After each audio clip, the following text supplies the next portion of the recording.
அல்லாஹ் குர்ஆனிலே சொல்கிறான், ஒருவன் முயற்சி செய்தால் அந்த முயற்சியுடைய பலனை பெற்றே தீருவான்.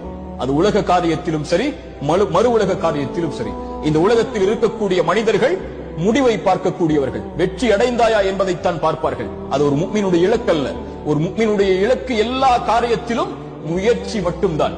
எல்லா காரியத்திலும் முழு மூச்சோடு உடலை தயார்படுத்துவதாக இருந்தாலும், உள்ளத்தை தயார்படுத்துவதாக இருந்தாலும், தன் குடும்பத்தை தயார்படுத்துவதாக இருந்தாலும், தன் செல்வத்தை தயார்படுத்துவதாக இருந்தாலும், தன்னுடைய சமூக அந்தஸ்தை உயர்த்துவதாக இருந்தாலும், ஈமானுடைய காரியங்களிலும் மறு உலக காரியங்களிலும் உலகத்தில் யார் அவர்களோடு வாழ்ந்தாலும் அதில் 10ல் 1 அவன் ஒருபோதும் வாழ்ந்து மடிய மாட்டான்.